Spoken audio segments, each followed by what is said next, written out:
Congressman Joe Neguse just went straight for the jugular, and this time the target was Kristi Noem. What started as a routine oversight hearing quickly turned into a political firestorm over a $220 million no-bid contract, and Neguse was not in the mood for excuses. Buckle up, because what happened next had the room completely stunned. I'll give you my honest opinion at the end. Now let's watch this. Thank you for being here. I want to discuss in greater detail the expansion of advertising in your department under your tenure. And I believe you testified regarding some of these matters yesterday in front of the United States Senate.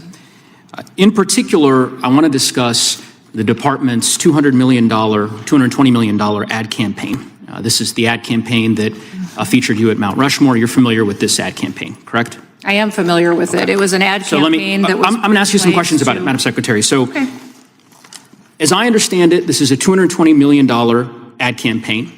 It's split between two contractors.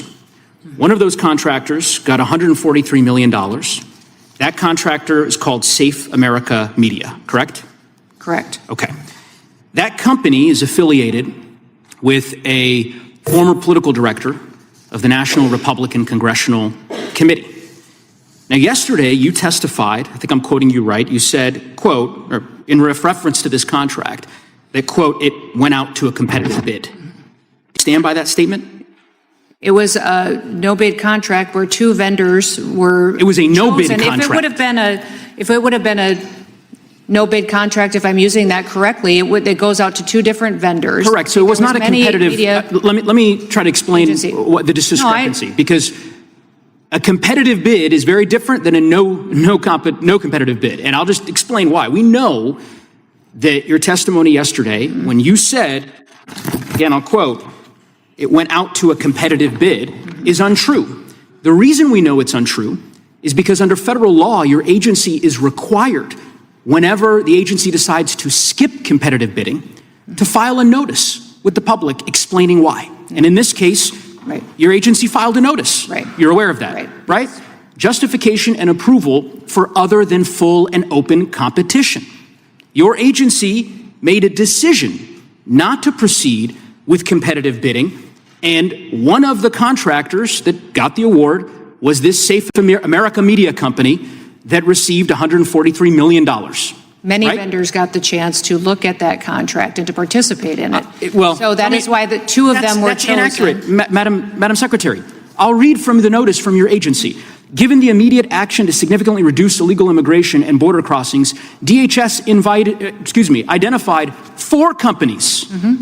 Four of the hundreds of thousands of companies in the United States, you identified four. One of those is this Safe America Media company. Where is Safe America Media headquartered? I don't know. I don't know either, Madam Secretary. We can't find it. We can't find a website. We did find an address that's registered for this company. Do you know where that address is? Is there a problem with this contract? I'll tell you about it. According to Madam law, Secretary, the address is registered to a political operative. Madam Secretary, the company, and then I'll give you an opportunity to respond. The company is registered to a political operative in Virginia. Do you know, just by way of example, whether this company that received $143 million in taxpayer dollars, has it ever done work for the government before? I don't know. I can't. The answer is it has not. And do you know why we know that? Because it was incorporated 8 days before this contract went out. You want the American people to believe that this is all above board? Yes, that $143 million of taxpayer money just happened to go to this one company that doesn't have a headquarters, doesn't have a website, has never done work for the federal government before, and is registered apparently or attached to a residence from a political operative. And of course, one of the subcontractors of that contract, as you know, is a political firm that's tied to you back when you were governor of South Dakota. The reason why I ask these questions is that this is taxpayer money.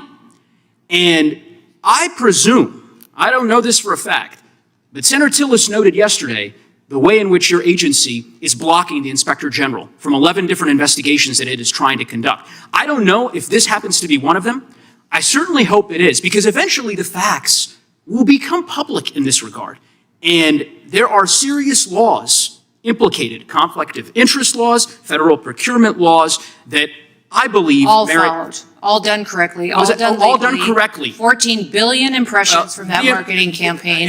Sure. It was money spent in this country and in 8 different countries that illegal migration was coming from. Madam Secretary, overwhelmingly effective. We all understand the argument that you've made, that somehow this ad campaign on Fox News of you at Mount Rushmore has led to millions of people self-deporting. You're using millions of dollars of taxpayer money in this way. It is fraud, and ultimately, I think there's going to be accountability. And I yield back on. Can I speak to the IG? Yes, you can.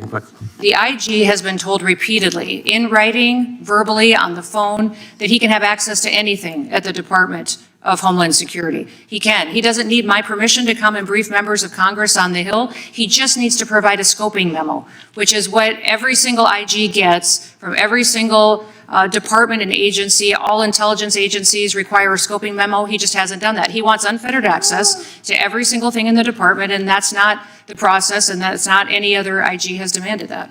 What you just witnessed wasn't a normal exchange. That was a full-scale takedown. Joe Neguse didn't just ask questions. He built a case in real time. Calm, methodical, surgical. First, he locked in the number. $220 million, taxpayer money. Then he drilled into the details. One contractor received $143 million.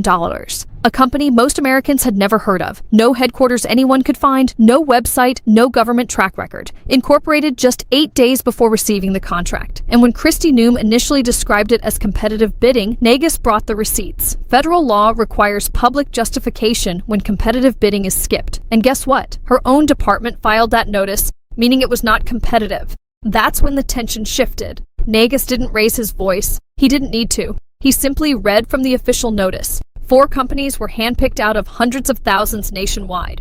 One of them tied to political operatives. One subcontractor reportedly linked to her past political network. The room went quiet because the implications were loud. This wasn't about advertising anymore. It wasn't about Mount Rushmore or immigration messaging. It became about accountability, about whether $220 million in public money was steered through back channels, about why a newly created company with zero history walked away with $143 million. Viewers online were furious. Words like fraud, corruption, and mind-boggling flooded the comment section. Some demanded investigations, others demanded resignations. The anger wasn't subtle. People felt like their money had been played with and knew exactly where to press. He connected the dots to Inspector General investigations, conflict of interest laws, procurement rules, the kind of legal territory that makes Washington very uncomfortable. No shouting match, no theatrics, just facts stacked one after another until the narrative cracked. Kristi Noem defended the campaign's impact, citing billions of impressions and effectiveness overseas. But the core question never changed. If everything was above board, why skip open competition? Why award $143 million to a company born days before the contract? That's the question hanging in the air. Because in Washington, it's not just about whether something was effective, it's about whether it was lawful. And if this hearing was any indication, this story isn't over. Not even close.